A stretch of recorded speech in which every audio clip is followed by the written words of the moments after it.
to start with thanking all of you, Dr. Rashmi, Dr. Durgesh, for giving me this opportunity to share my thoughts with you guys. Thank you, Durgesh, for a very kind introduction. I would like to start because I see we have only 25 minutes. Okay, so today I would be speaking about COVID-19, whether it's an epidemic or an epiphany, and I will explain the choice of words as we go forward. Let's have a look at what happened with the word recently. On 11th of February 2020, World Health Organization announced name of a new coronavirus disease, COVID-19, though the word was seeing its impact right from December 2019. The word changed after that. I've taken a choice of some images to show you how right from the virtual communication to the way the public signage was being shown to the way people were going out in public changed because of this virus. Sorry for a minute. Hi, Anjana, I'll call you back in a minute, okay? I'm in the middle of a meeting. Yeah, let me get back to you. Sure, thanks. Sorry, that doesn't work. Yep. Right. So to help us understand what really happened because of coronavirus, I decided to put that in the perspective of Bronfenbrenner's ecological system model. Just to give a brief introduction to this. Bronfenbrenner was an American psychologist, and he offered this framework to help us understand how an individual interacts with various systems around it. Right from microsystem, which is immediate environment such as family, to the chronosystem, which is talking about. दिक्कत नहीं है वो दूसरे phone पे हाँ जब भी करना हो इस पे कर लीजिए Sorry. हाँ Sorry. I'm so sorry ma'am, please continue. Oh, okay. I thought you were saying something to me. All right. Yeah, so right from the microsystem to the chronosystem, understanding how the individual sits in an environment helps us understand the impact of coronavirus better. What happens at the microsystem level? So I've tried to analyze the biopsychosocial well-being of an individual. Let's take example of infected people who already contracted coronavirus. Of course, at biological level, there's real suffering. We have seen images of people who have been in ventilator. We have seen how they go through multiple health issues, especially if they have underlying health conditions leading to hospitalization and, in very unfortunate events, even death. At psychological level, we see mostly negative impact. We can see intense anxiety, fear of dying, depression, hopelessness, could be very commonly seen in people who are infected with coronavirus. At positive level, though, we also see a certain sense of resilience, a hope to fight back. And in psychological terms, you can understand it by looking at how the fight and flight responses get activated when people are under stressful situation. Having worked with mental health issues being faced by coronavirus patients, I saw a lot of them had very unique coping mechanisms emerging, things that really help them combat the virus well. The crisis management strategies that a lot of people put in place, such as ensuring that their family is taken care of, changing their wills, etc., was also seen. So all this could be looked upon as healthy coping mechanisms for people who were infected with coronavirus. At psychological level, it was seen negatively that there was intense anxiety, fear of dying, depression, and hopelessness, whereas in positive, it was resilience, coping mechanism, and crisis management. Looking at the people who were able to combat coronavirus, they were cured. We saw at biological level, there were various precautions they were told to take because the long-term impact of this virus is still unknown. There are people who are saying that after they recovered from the coronavirus, they could still feel that their lungs were working only at 60 to 70% of their capacity. So those kind of researches are ongoing, and eventually we'll get to know what is the long-term impact. So that's the biological level impact of people who have been cured. At a positive level, we see that people have made huge lifestyle changes, such as adapting good body weight, they sometimes get to know about the underlying health conditions, so they begin to take care of that. There's a change in life-threatening habits such as stress, smoking, etc. So that really is a positive side of people who were cured. At the psychological side, the negative impacts can include post-traumatic stress disorder, which is seen very commonly in patients who are suffering from chronic illnesses.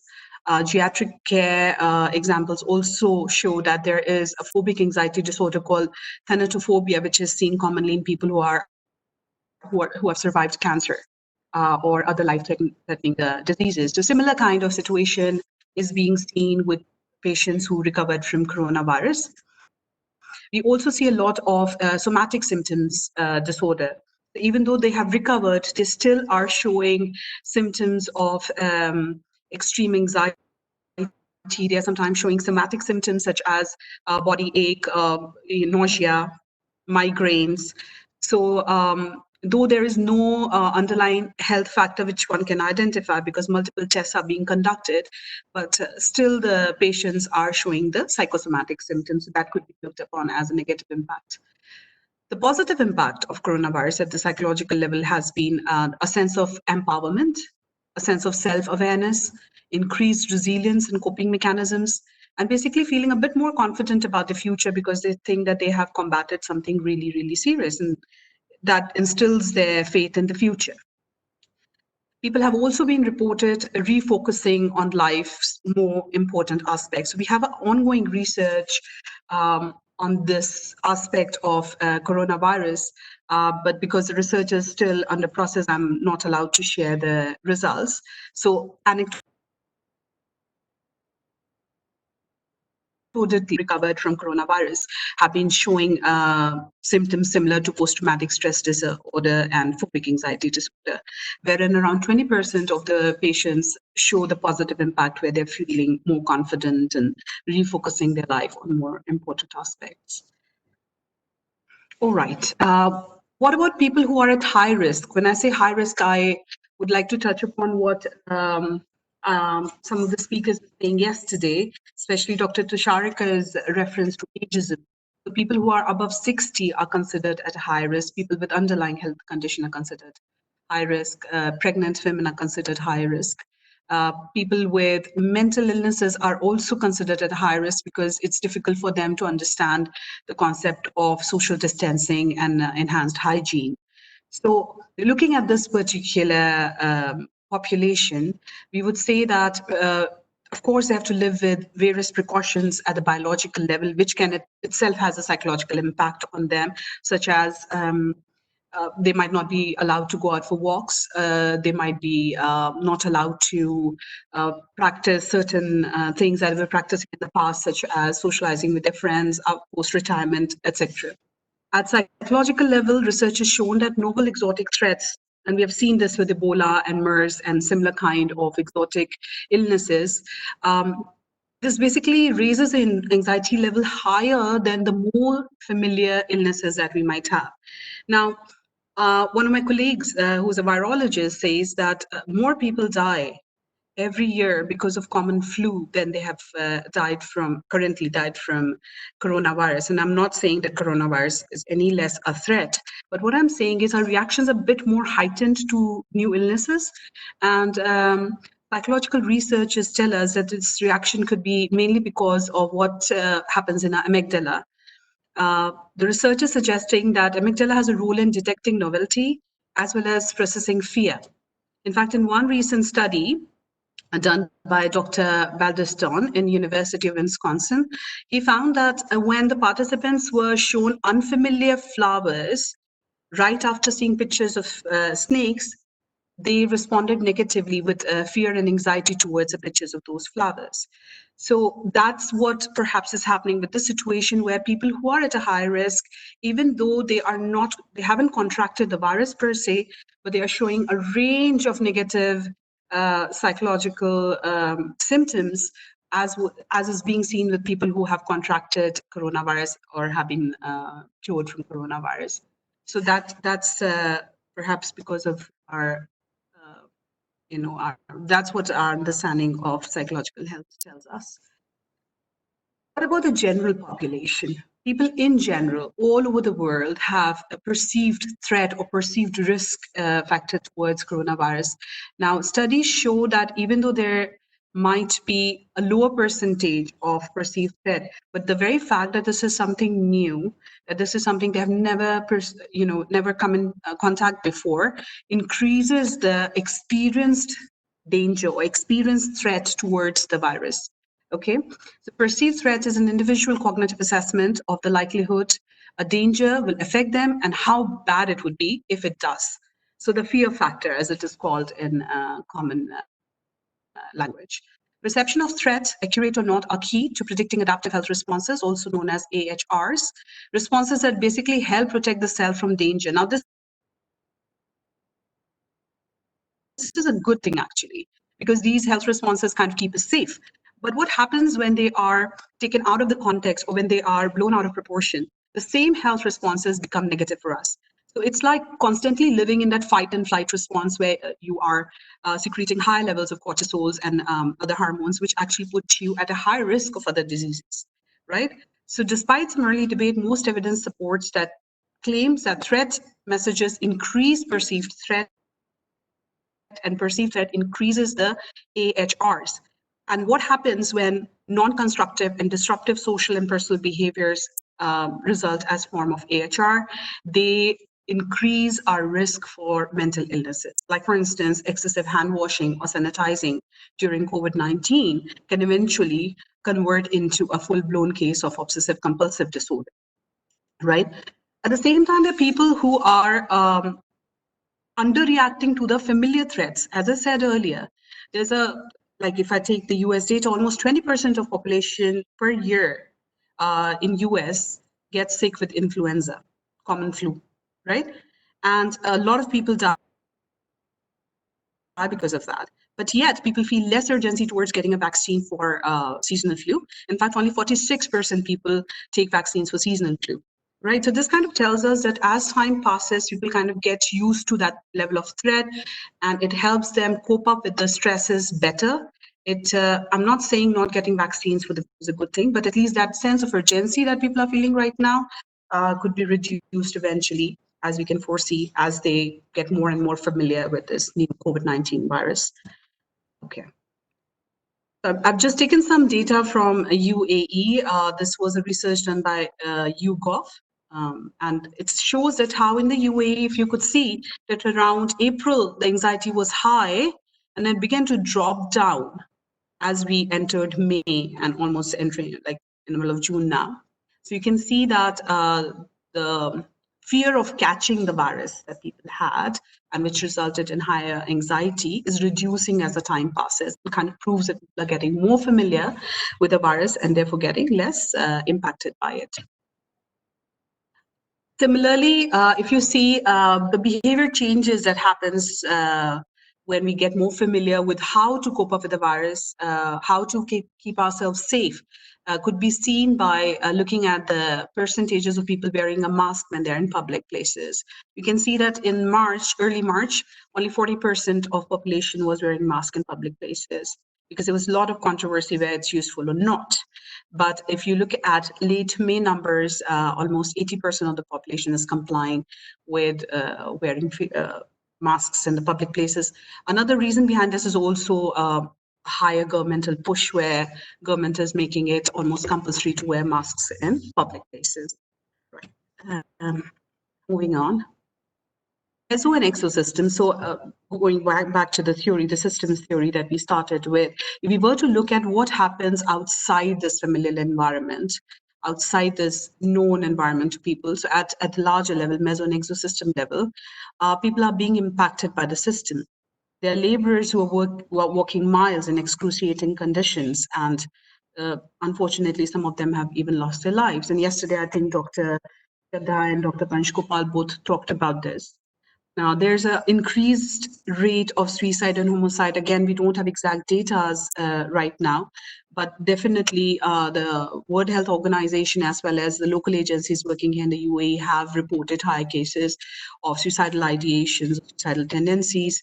Also, there has been an increased rate in homicidal crime world over.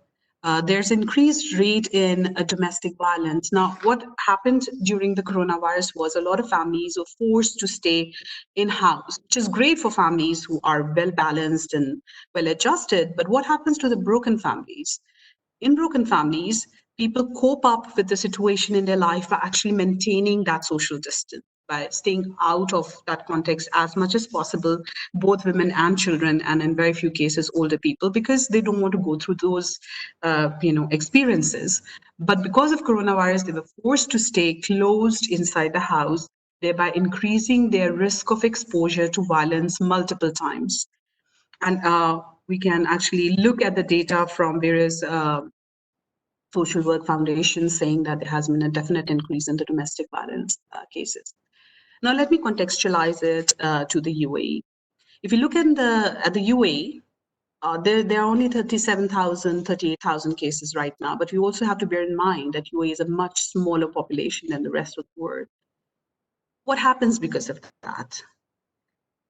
As soon as the coronavirus threat started in the UAE, there was a sanitization drive which was implied on the country. In better words, it is basically a lockdown. And what happened because of lockdown? The consumer base of companies are running in UAE depleted completely. All right, 70% of the UAE companies right now, as per a research conducted by Dubai Chamber of Commerce, say that they are expecting to go out of the business. Okay, and 3/4 of those companies are basically travel and tourism companies, as one can guess. Uh, Now, UAE is a unique country. 80% of the population in the UAE is expatriate population. Now, if we look at that population, the stakes for the country gets even higher, because if the companies are closing down, it will have a direct impact on the residents who will not no longer have work. Right? Once the work permits expires, they would return back to their home countries. And we are looking at almost 10% contraction of population this year, which means companies who are already doing poorly because of coronavirus lockdown and lower consumer rate will have a further negative impact when the 10% of population, the consumer base, goes back to their home country, right? So it's not a very pleasant scenario for the companies, right? And this is how it's impacting the migrant laborers in the UAE, right? Also known as blue-collar expatriate workers. You can see the accommodation, more than 7, 8, 10 people crammed up in a small room in very unhygienic conditions, right? More than 200,000 Indians who are living in the UAE have registered with the Consulate General of India in UAE to request a flight back home. A quarter of these people are those who have lost their job because of the situation I was discussing earlier, but there are also people who were here on tourist visas, medical emergencies, students. A lot of students are stuck here and they want to go back home. So, there's definitely a sense of paranoia, there's a sense of anxiety. The parents back home are anxious. I have friends whose kids are stuck here or in US or UK, and they're not able to reach their parents, and it's creating a very, very stressful situation for the whole family, hence the psychological impact. So we need to put this also in the context of what happens to these blue-collared workers here. We see that in GCC countries, in Gulf countries, there are almost 23 million migrant workers, right? And they live in deplorable conditions here. They do not get good hygiene facilities. They are housed in camps with 6 to 12 people each in a room. Of course, no hygiene guidelines are being followed, no social distancing is being followed. So basically, they're put at a higher risk of contracting coronavirus, and therefore higher anxiety levels, higher fears, all those psychological factors I've been discussing with you guys. And despite that, despite being at a higher risk of psychological illness and other social impacts, financial impacts, they get the least amount of care. These are the people who do not have insurance. These are the people who do not have resources, both actual and perceived resources, to reach out for help, for counseling, for helplines given by the government. And that kind of makes the situation worse. What adds to the whole the whole situation is that they are away from their family. They're usually here by themselves, so they do not have the usual buffer of support system which people back home have in terms of having a family. So they perceive that they're really far away, and if something happens to them over here, they're going to die alone. And I have been working with Indian consulate, and the kind of things I've heard over the phone are really heartbreaking, the way these people are suffering. So that's the actual on-ground psychological impact of the coronavirus. Okay. Solitary confinement, as you might already know, is considered to be the worst form of punishment. In fact, United Nations in 2011 passed a decree saying that this kind of punishment should be, stopped, or they condemned it, saying that only in exceptional, extreme circumstances it should be used, such as with serial killers, or those kind of scenarios where people were actually proved to be psychopaths. But because of coronavirus, solitary confinement has become something that happens in your day-to-day life. The isolation, the fear, the uncertainty that people are feeling is mainly because of the sense of isolation and being forced to be confined within their own homes. Now, in UAE, there are a lot of people who stay here by themselves, away from their families. Even if we take families, it's almost like a nuclear family system. We do not have that kind of support, the social support, the network with the neighbors, network with extended family as you would have in India. So that is actually leading to a very disastrous situation. In fact, a recent report by World Health Organization on Middle East says the isolation, the fear, the uncertainty, the economic turmoil, they're all going to cause extreme psychological distress in the country. People are working from home. There's a constant fear of missing out. I know I've been working for more than 12 hours a day during extreme lockdown, trying to finish the work, helping my children with their education, and doing humanitarian work with the laborers and with Indian consulate. So that constant anxiety, the stress builds up. Work-life balance becomes more difficult because of people being confined at home, so that becomes very, very challenging, and that has its own psychological impact where you don't feel fulfilled because you always feel that you're kind of short of performing somewhere. Lack of adequate mental health care. I know a lot of clients who actually require one-to-one intense counseling, but are not able to do so because of the situation created by coronavirus. So those people who are actually mentally ill are deteriorating. I know of children. Uh, we call them children of determination here. So basically, children who are living with physical and mental disabilities. They found coronavirus restrictions even more difficult. I was one day desperately called by mother saying, my daughter is banging her head against the wall. This child, a 10-year-old, is suffering from autism spectrum disorder. And she just wanted to go out. And the mother was saying, well, we cannot because there is an illness outside, and she couldn't comprehend it. And that caused extreme stress in the child. So those kind of cases are being reported on a day-to-day basis because the adequate mental health care which they were able to get before the coronavirus struck is not available right now. What happens to the healthcare providers? Reuters last week reported, they interviewed basically the doctors and nurses in the United States. And a lot of these people were showing psychological symptoms of panic, anxiety, grief, numbness, irritability, insomnia, and nightmares. A case building up of anxiety disorders, apparently. What can be done, the epiphany, right? Sometimes events happen and they are like a wake-up call. They tell us that something needs to be done in a different way. Yes, Durgesh, I'll be summarizing that. That's what I'm doing the last few slides. New normal is emerging, right? We are becoming aware of the gaps in a society, whether it's a tech dependency. From both the sides, people who are overly tech dependent perhaps are finding the situation to be much easier because maybe they are digital natives, they could adapt to the whole situation really well. But some people are finding it very, very difficult.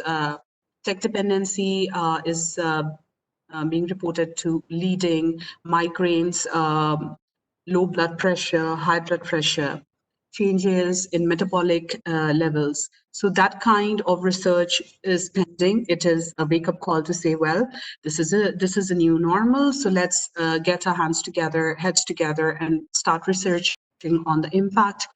Lockdown has its ripple effect, and I think I've talked enough earlier on this. Working from home, if you still have a job, that is something that was under research. Actually, if you might be following that in Switzerland, there was a decree, they had some kind of discussion happening on basic minimum pay. And actually, people voted against it. They said that that's not what they want. But these are things that were under research. 4-day week, a work week was under research. Working from home was under research. And suddenly we just plunged into it and started doing it. So perhaps the new normal is telling us to carry on those researches and come up with results as soon as possible to understand what's happening. And why can't we work at home? Is it just a desire to control, or it's more than that? Because researchers are telling us that there's a higher productivity working from home. The virtual learning platform, and I think a lot of us are into higher education and we understand the impact of it. The digital fatigue it's causing, both in the teachers and in the students, is something which is of high concern, especially when we're talking about younger children. Digital poverty, I've shared the image of a girl from Kerala who had to sit on a rooftop to get signals so that she can attend online classes. These are wake-up calls. The gender gap. I have students who tell me, well, miss, I wasn't able to attend the class because I had to take care of my children. Well, what's your husband doing? Well, they don't, that's not their job. It's not their job to take care of the children. So women, students of mine, have been going through a really difficult time trying to maintain that work-life balance, taking care of the children, taking care of the older people in the family, providing for everyone, and studying. Okay, so that's another thing that we need to wake up to. Consumer economy. A lot of research is going on. Can we use the spaces? Like, for instance, can one brick and mortar university cater to more than what they are doing right now by perhaps having more kind of activities happening within the premise of the university, such as virtual learning, professional training, corporate training, and so on and so forth. There has been a tendency to hoard in people, right? It has been seen that people have hoarded right from medical supplies to food items and so on and so forth. So that's something that needs to be studied. Aviation, hospitality, and luxury industries are going downhill. So that's another new normal that's emerging, that do we need to do something about these industries and the way they function. And last thing over here is we see that the Mother Earth is healing. There's a green recovery happening. So perhaps the wake-up call is also about seeing how we can reduce the pollution level worldwide and maintain the kind of. In my session today, I would like to talk about the psychological responses that we might have. The first thing is communication, using more infographics, telling people exactly how to ritualize these behaviors, such as hand washing, as was done again during the time of Ebola crisis and MERS crisis. Then messages could be more creative, more user-friendly, as we've seen. Actually, I was having a look at the Kerala government infographics and some videos they've made. So that kind of approach in regional language would be more interesting for people to follow. Keep it simple, right? Put things in perspective. So numbers are nothing in absolute. When we say in the cases such as UAE that there are 38,000 cases, it means nothing. But if we put it in terms of percentages, it means something. So basically, less than 1% population has contracted coronavirus. So that kind of understanding, even in Indian population, might be very useful. Lastly, what are things that we need to do as psychologists, as educators and trainers? We need a much higher level of psychological first aid training, which I don't see in many curriculums across the country. Training in brief counseling is another call for the hour. Virtual counseling methods, platforms which can be used for virtual counseling would be, and the training for that would be something that we need to work towards. Practice resources need to be very easily provided, perhaps something similar to what happens in UK. The national health system has all these resources available for mental health professionals at one place. That would be a good approach. Advocacy for insurance or mental health services is extremely important. I cannot emphasize enough on this. Workplace mental health initiatives, something which is more than just lip service. Having specific initiatives for people who are on verge of losing jobs or are made redundant. Hotlines for domestic violence on women and children needs to be there and working functionally. And of course, change in the mindset of migrant workers that they are enough by themselves in their own environment. They do not really need to work so many kilometers away from home. So that's my take on coronavirus. With this, I would like to end today's presentation. I was seeing some questions being asked. I have included all the references here. It would be perhaps useful for you to go and have a look at these resources to